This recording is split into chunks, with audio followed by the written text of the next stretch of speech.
Hello, today we're going to be reviewing adding and subtracting polynomials. When it comes to adding, it's pretty straightforward. You have to add what we call like terms, so the same variable with the same exponent. So if I'm looking at my first problem here, I see that I have an u to the third power, and I have one here, and then I have another one here.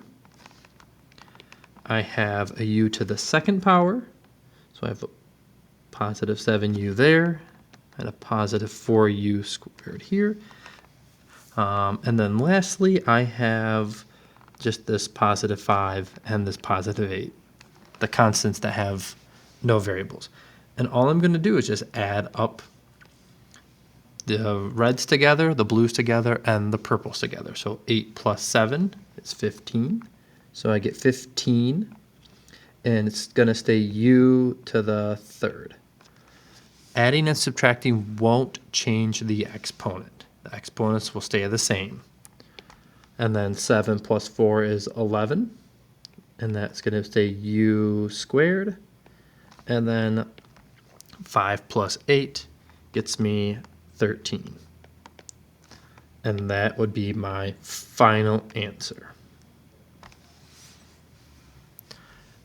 Building upon that, sometimes you may get a question where it's asking you to find the perimeter.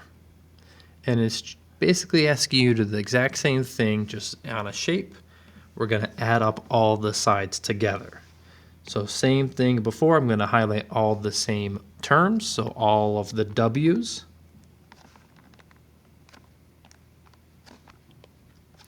And all of the numbers. And I got to be careful, it's a minus sign here in front. So I have my 7w plus my 10w plus my 7w plus my 10w gets me a 34w. Right, if I just add up all the blue numbers.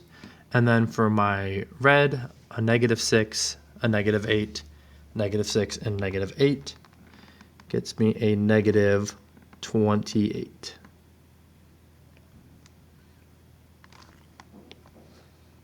And that's all there is to it when we're adding polynomials. Pretty straightforward.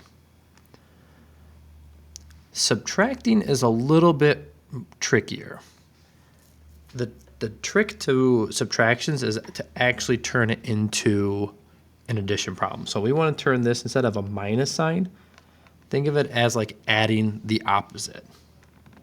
So we want to like add the opposite.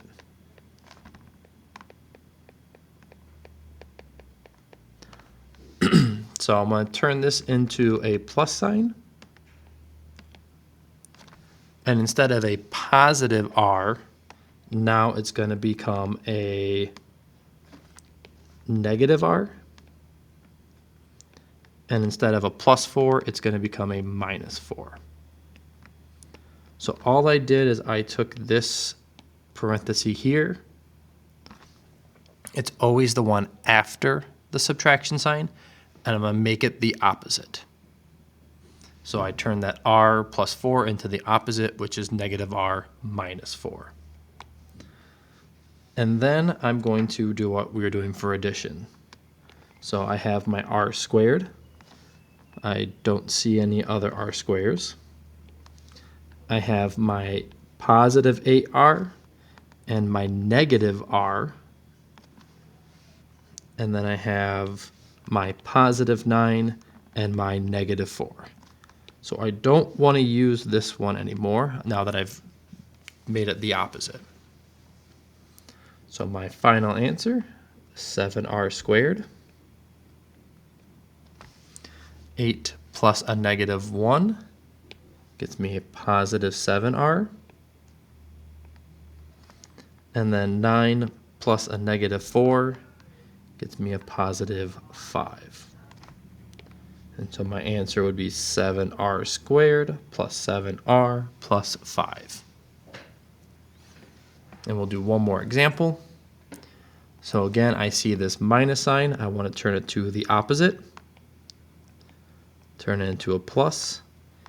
And I want to do the opposite of everything in this parenthesis after it.